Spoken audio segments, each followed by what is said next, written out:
Hey y'all, I'm back and I have more of your paranormal stories that I'm so excited to read. All of these stories seem so different. And of course I picked out this first story because it takes place in Bisbee, Arizona. Shout out Arizona. This says Bisbee, Arizona, Inn at Castle Rock. I'm so excited. Hello, I was recently planning a trip to Bisbee and watched the video about your visit.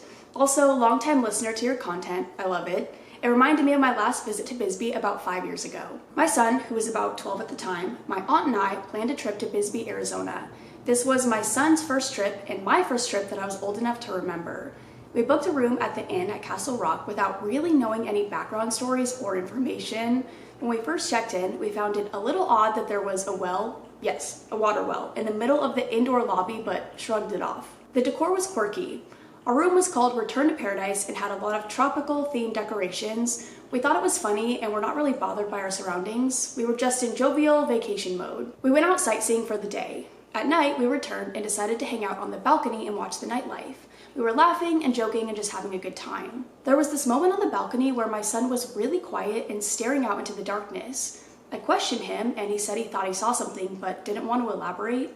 When we went inside, he suddenly did not want to sleep in the separate bed that was in an alcove across the room and asked me to sleep with him. My aunt slept in a third bed by the door. At this point, I was starting to feel a little uneasy because of his odd behavior, but finally fell asleep. Not long after, he shook me awake to ask if I heard footsteps. I thankfully had not. It had definitely frightened me because when I started to fall asleep, I noticed a person coming out of the bathroom and shouted for my aunt to watch out. I was a little embarrassed when I realized it was my aunt. I had not heard her get up initially. I was unsettled at this point and wrapped a pillow around my head because I didn't want to hear anything. My son woke me up a second time to ask if I heard the footsteps. I questioned him more about what he was hearing. He said it sounded like somebody was walking across the floor around the foot of our bed. That was it for me. I turned on the light and we looked at magazines until we passed out for the last time that night. We woke up the next morning and I told my aunt. She had slept soundly all night besides the one visit to the bathroom when I had yelled at her. When my son woke up that morning, he was really sick. He was puking from both ends. At one point, he yelled from the bathroom if he should sit on the toilet or puke in it. That's the worst thing in the entire world.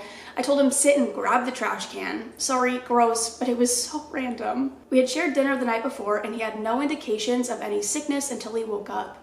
Here's the craziest part of the story. We checked out of the hotel and we drove away and he was suddenly completely fine. He even ate a greasy Freddy's burger and an ice cream on the road only an hour later. One thing I did notice on our way out of the hotel was a guest ghost experience book. We were not in the best of shape at checkout and didn't add our experience, but because of that, I did a little Googling when we were back at home. According to experiences on the internet, in the room we stayed in, there's a ghost miner who likes to bother you and tickle your toes in order to get you out of his bed. There's also reports of a woman ghost who haunts that inn. Apparently she was accidentally shot while walking on the sidewalk by a man who was a guest at the inn who was cleaning his gun on the balcony. We just did complete our recent trip to Bisbee last weekend. We did not stay at the same hotel and had no experiences. We did go on the ghost tour and had a great time. This is not the only experience my son has had when he was young, but now that he's an official adult, he has not had any paranormal experiences. Now that is insane because I know kids are like more prone to that kind of stuff. I feel like they can see things that we can't. I don't know. Weems is going great. Just close the door. Did you see that? Unless it's a ghost. I don't know. That's insane to me that like as a kid he had so many or I don't know if so many, but had paranormal experiences and as an adult hasn't had any. That's crazy to me. I love Bisbee. It is the cutest town and they just like I went on the ghost tour. I don't know if we did the same one, but the one I went on was so fascinating. I loved it. You hear so many stories. It's insane. And they show you pictures of like paranormal things that they've caught and all the places that you go to. It's awesome. I have a whole video about Bisbee. I don't know actually if I put too much information in it. I think I may have told stories, but I don't quite remember. It was a while ago. But I do have a video on Bisbee if you're interested. The second story says, saw a ghost voice sitting on the edge of my bed. Like, are you kidding? Hi Courtney, been watching your videos for a while now and thought I would finally share my story. I've never really posted on Reddit before, so sorry if I get anything wrong. You did great. For a little context, I lived in this house with my mom, brother, and asshole stepdad from about ages 8 to 13, and there was always something weird about it. At first, it was small things I only really picked up on being odd in retrospect. Stuff like coming home to find my usually very calm cat cowering in a corner after being alone for only a couple hours, or my house, particularly my room, constantly being cold even in the summer. Two major paranormal events happened to me in that house, both taking place in my bedroom. Now, My bedroom was a little odd in the sense that it wasn't really a bedroom. The previous owners used it as some sort of office, I think, so there was a window that looked out into the hallway that my mom hung a curtain over so I could have some privacy or not be woken up by the hall light. One night I was trying to sleep when I heard somebody loudly knocking on my door. At first I wasn't afraid, more so confused. I groggily got out of bed and dragged myself towards the door to see who it was when I stopped dead. I remember this intense feeling of dread and fear welling up in me. I got the urge to check who was at my door through the hallway window, so I pushed the curtains aside only to see nobody there. Needless to say, I was terrified. I think that was the only time in my life I've ever been frozen with fear. Then it somehow got 10 times worse. The knocking came again and again and again, 100% coming from my bedroom door, the door I was looking directly at. I don't remember much after that. I think I hid under my covers until I eventually drifted off. I remember this so vividly. The next story is the one the title is referring to, and an image that is forever burned into my mind. I was up late at night reading when I suddenly got the urge to look up. I looked up from my book to see a boy in a red sweater perched at the edge of my bed with his face melting off. I don't know how else to describe it. It reminded me of that one scene from Indiana Jones. A silent scream on his face while his skin slipped from his face. I remember audibly gasping and diving under my covers, hiding there terrified for around an hour before I had the urge to peek. When I finally looked again, he was gone. I can't. Skip forward a few years and I'm casually telling my dad about the weird experiences I had in the house when he drops the bomb that he vaguely remembers hearing somebody dying in a bathroom on my street. My bedroom was right next to the bathroom. Sorry if that was long or if I rambled a lot. I hope you enjoyed. I have some more paranormal stories I might post in the future if anybody's interested. Please, not like the face melting off. I'm so sorry. And also just like the knocking and there not being anybody there, but you're literally staring at the door that's being knocked on.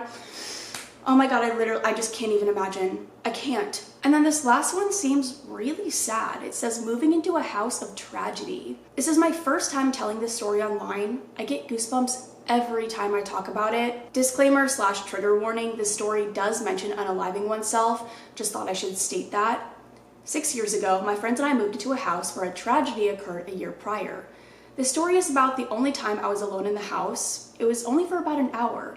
What occurred made me flee the house, vowing to never be alone there again. We met and befriended the homeowner at one of his weekly house parties he threw at the home. His name was Jake. Peyton, my friend, and I were in desperate need of housing as we had just recently moved in with a crazy woman and needed to find a new place ASAP. Jake lived in the home alone and could use the extra income and company, so he allowed us to share the spare bedroom. We soon learned about the tragedy that took place here a year beforehand. Jake's girlfriend had unalived herself in the bathroom after the two of them had an argument. She locked herself in there and downed a whole bottle of pills while screaming and crying that it was Jake's fault. Oh my God. Her son, who was only a few years old, was there in the spare bedroom while this occurred. The paramedics could not save her. The house had such an uncomfortable and creepy vibe despite being a relatively new and modern home, and we felt this even before learning of what occurred there.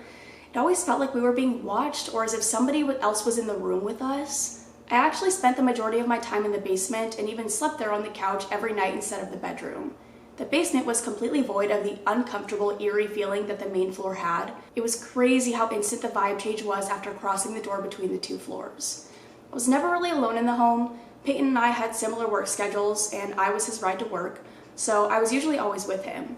Jake always had guests over and had big parties weekly. The house always felt less sinister whenever there were more people present. I'd also like to mention it was common for people to abruptly feel intense negative emotions without any real trigger while inside the home, anger or depression rising out of nowhere. One day I was off work, a different day than usual. I dropped Peyton off at the bar he worked at and planned to go home and shower before going out for the night.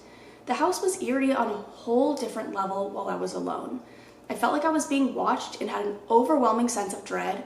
I always felt like whatever was in the house disliked me specifically just because I was a woman. Not sure why I thought this, but I believe it to be true. The bathroom door is between the two bedrooms with the door facing towards the living room.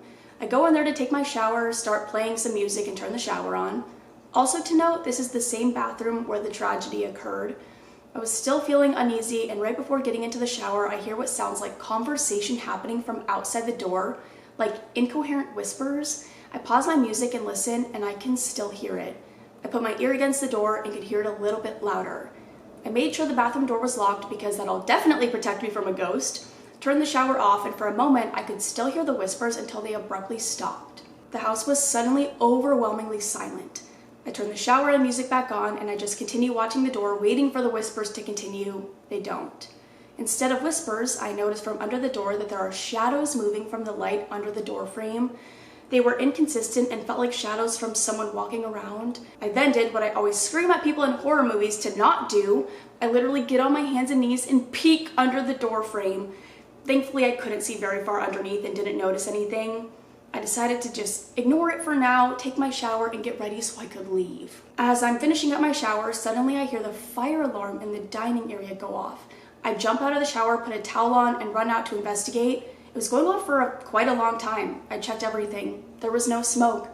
Nothing at all that could be causing it to go off like this. I've never seen an alarm go off like this without reason for such a long time. Nar. I'm freaking out, unsure of what to do, and I ultimately decided to call Jake as he owns the home and he might have an idea of why this is happening. Pull out my phone, pull up his contact, and the second before I click the call button, the alarm stops. I instantly felt like whatever this was did not want me to involve him in what was happening, and I suddenly became extremely dizzy and nauseous, like I could pass out at any moment. I make my way over to the bed and flop down. I could hardly breathe.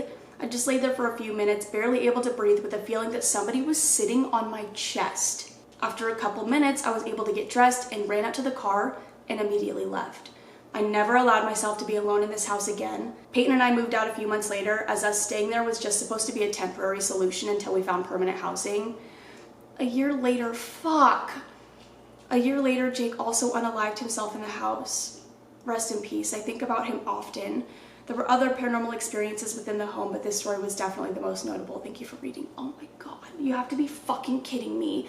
I'm sorry, but it was like probably a huge part of staying in that house why he did. Like, oh my God, I fucking can't. That's gonna make me cry. I had to like compose myself for a second. That's honestly probably one of the saddest things I've ever had to read. I'm not even joking. That makes me really, really, really sad. And I do genuinely believe staying in that house caused that. Like, I just can't. That's all I have for now. I hope you guys enjoyed those stories. If you have any other paranormal crazy stories that you want to share with me or the community, I will have my subreddit linked down below. I don't really have any rambling to do at the end of this, and I'm sorry, I have not set up my house yet to where like I could show you. I've been really lazy about cleaning since I got back from my trip. I also had like the longest weekend ever because it was my best friend's birthday, and so we were doing stuff like every single day, so my house is really gross right now if I'm being completely honest. So I promise I will show you in my video on Sunday my Halloween decor. I promise I'll show you. But other than that, I'm gonna go. I also feel weird about rambling after I just saw a video or like just read a story like that. You guys know what I mean. And I don't really have anything of importance to say, and I feel like ending it with like me saying something stupid after reading something like that is like insane. So I'm just gonna go. But I love you guys so much. I will see you in the next one. Bye.